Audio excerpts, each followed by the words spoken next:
SIR no Shezaka haste bam front Shezawi Kokna Rakha Koktomatumani Biskango Kasam Montri Norris Jomatia Kokti Shalok Koktomatumani Biskango Kasam Montri Norris Jomatia SIR no Taye Kokna Rokfru Boshaka SIR Taye Binik Hawa Mitik Mung Tongo Tamuni Hinba SIR ni Bishingte Biharo Nukzaka Kabangma Voter Rokni Voter List ni Mung Norjakmani Abonotoyi Khuk Henka Kasam Montri Norris Deborma Boshaka SIR ni Nahar Mung Taye Bini Khawa Meeting Mung Tongo Shoishuino Raida Sayati Faini Rokno Nonani Bagai SIR Khlaijakma Kalai Kahinke Aro Bini Mung Shapono Kebing Mung Kuri Fiaba Biharo SIR ni Bishingti Kabangma Voter Rokni Mung Voter List ni Norjaka Kasam Montri Norris Jomatia Kokshil Jaka Election Commission Jaike Samung Tangyani Jari Obahai Angnani Nangkha Commission ni Faishingte Hapangte Tongnai Bor Rokno Shepri Jaki Tongu Botai Boshaka Baksha Borok Wanshugu Raida Sayati Hafaine Rokno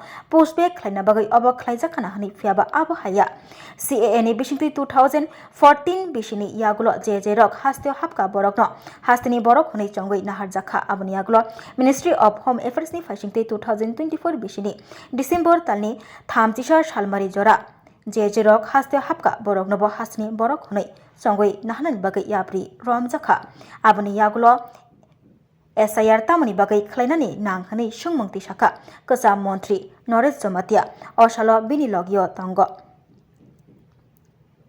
RSP ni Tangfang Dipok Deb CPIM ni Tangfang Milon Boydo Forward Block ni Adong Pore Sarkar Khoboi Kubuni Adong Ro এতক্ষণ আপনাদের আমাদের যে বামফ্রন্টের convener মানিক দে আপনাদের সামনে সবিস্তারে বলেছেন রাজ্যের পরিস্থিতি সম্পর্কে।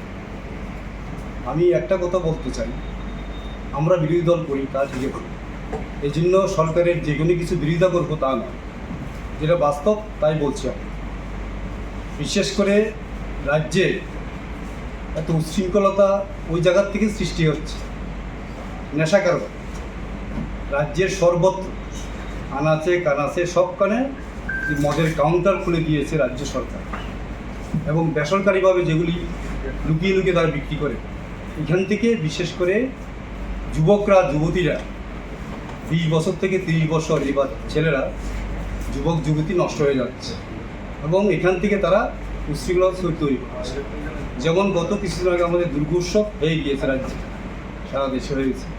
সাম্প্রদায়িক সুরসুরি, একদিকে হিন্দু মুসলিম সুরসুরি বিভাজনের রাজনীতি বিজেপি করছেন, আরেকদিকে মতা জাতি উপজাতির মধ্যে একটা যে ঐক্য সম্প্রীতি, এটা রাজ্যের উন্নতি অগ্রগতির অন্যতম প্রধান শর্ত। আমাদের রাজ্যে এটা ঐতিহ্য, এবং এখানে জাতি উপজাতির মধ্যে যে ঐক্যটা, এটাকে দুর্বল করার জন্য মথা যেমন উস্কানিমূলক কথাবার্তা, উস্কানিমূলক স্লোগান এই সমস্ত দিচ্ছেন। আরেকটা দল আমরা বাঙালি, এরাও লক্ষ্য করেছে কোনো জায়গাতে সেখানে পথসভা করে বা মিটিং করে ডেপুটেশনের নামে উস্কানিমূলক কথাবার্তা বলছে। এটা আমাদের রাজ্যের শান্তি সম্প্রীতি ঐক্যের বিরোধী। আমরা এই জাতীয় সাম্প্রদায়িক সুরসুরি, শাসক দল বিজেপি যখন হিন্দু মুসলমানের বিভাজনের রাজনীতি করছেন, তীব্রমতায় আরেক লাইনের রাজনীতি করছেন আইডেন্টিটি পলিটিক্সের নামে, আরেকদিকে আমরা বাঙালিও এক পথে করছেন। এগুলো আমরা মনে করি সম্ভবত এগুলি হেডকোয়ার্টার এক জায়গার থেকে পরিচালনা করেই এই রাজ্যের মানুষের সম্প্রীতি বিঘ্নিত করে মূল সমস্যা থেকে মানুষের দৃষ্টিটাকে অন্যদিকে সরিয়ে দেওয়ার জন্য এই পথ তারা বেছে নিয়েছেন, যে সাম্প্রদায়িক এবং এখানে যা খুশি তাও পরিস্থিতি যতই অবনতি হোক তাদের কিছু যা আসে না, এই পথটা তারা নেওয়ার চেষ্টা করছে।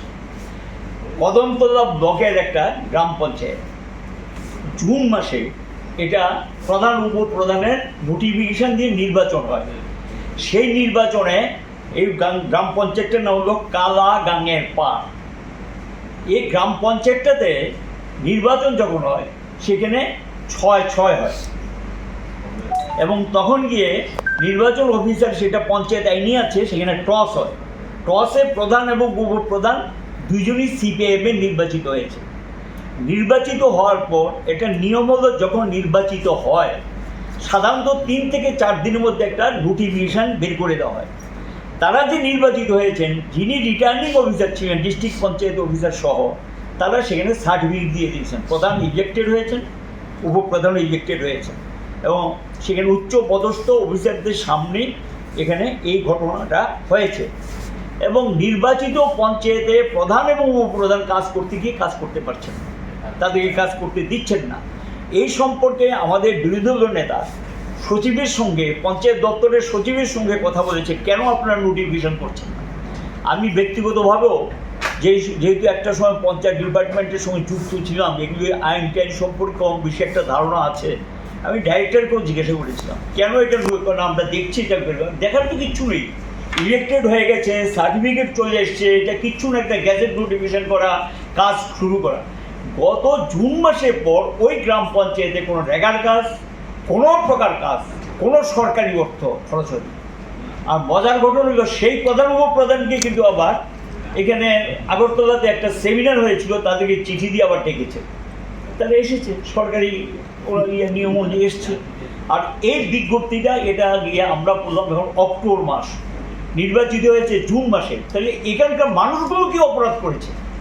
এটারই প্রতিবাদে বিভিন্ন স্তরে বিডিও কাছে ডেপুটেশন দিয়েছেন, ডিএমএ কাছে দিয়েছেন, এসডিএম কাছে দিয়েছেন উত্তর জেলা, তারপরেও কিন্তু সেখানে গিয়ে কোনো প্রকার ব্যবস্থা নেয়নি। সেখানে গিয়ে তখন ওইখানকার মানুষ এবং সিপিএম সিদ্ধান্ত নিয়ে একটা তারা রাস্তা অবরোধের আন্দোলনের ঘোষণা দিয়েছেন, পুলিশকেও আগাম জানিয়েছেন। এখানে গিয়েও বিজেপি একটা হামলা হুজ্জুতি তৈরি করার চেষ্টা করেছিলেন। শেষ পর্যন্ত এসডিএম যদিও বলেছে যে আগামী 7 দিনের মধ্যে যারা রাস্তায় বসেছেন তাদেরকে গ্রেপ্তার করেছিলেন, এবং তারপরে এখানে একটা প্ররোচনামূলক অবস্থা তৈরি করার জন্য বিজেপি সেখানে চেষ্টা করেছিল, এবং সেখানে গিয়ে এসডিএম বলেছেন যে তিনি কাজ করার সুযোগ, আমরা চাইব খুব দ্রুততার সঙ্গে পঞ্চায়েতে যারা আছে তাদেরকে কাজ করার সুযোগ করে দিই। এছাড়াই এটা নিয়ে আমাদের নজরবাবু আছে, তিনি বলবেন। বলতে চাই যে এসআইআর নিয়ে সুপ্রিম কোর্টে মামলা চলছে, এই সময়ে আমাদের রাজ্যেও এই প্রক্রিয়াটা শুরু হয়েছে। এসআইআর উদ্দেশ্য সম্পর্কে আমরা সন্দেহ প্রকাশ করছি।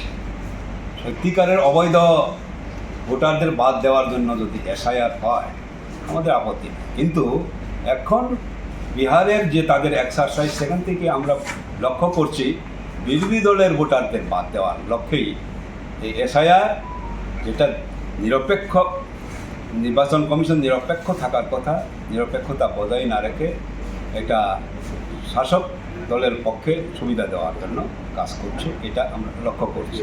অনেকে মনে করছে এটা অবৈধ ইমিগ্রেন্ট, ইলিগ্যাল মাইগ্রেন্টদের পুশব্যাক করার জন্য করছে, মোটেই এরকম আমরা দেখছি না। সিএ করার পর 2014 সাল পর্যন্ত যারা এসেছে তারা সবাই বৈধ হয়ে গেল। এরপরেও কিছুদিন আগে স্বরাষ্ট্র দপ্তরের যে নোটিফিকেশান ডিরেকশন, সেখান থেকে বলা হলো 2014 না, 2024 সালের 31শে ডিসেম্বর পর্যন্ত যারা এসেছে তারা সবাই এখানকার ভারতবর্ষের নাগরিক হবে। এরপরে আর পুশব্যাকের সুবিধা কোথায়, সুযোগ কোথায়? কাজেই এসআইআর আসলে পুশব্যাকের জন্য ইলিগাল মাইগ্রেন্টের এটা হচ্ছে আমরা মনে করতে পারছি না। এটা তারা তাদের বিরুদ্ধে যারা ভোট দেবে বলে তারা মনে করছে, তাদেরকে তাদের নামটাকে বাদ দেওয়ার জন্য এটা করা হচ্ছে। সেই কারণেই আমরা একে বিরোধিতা করছি।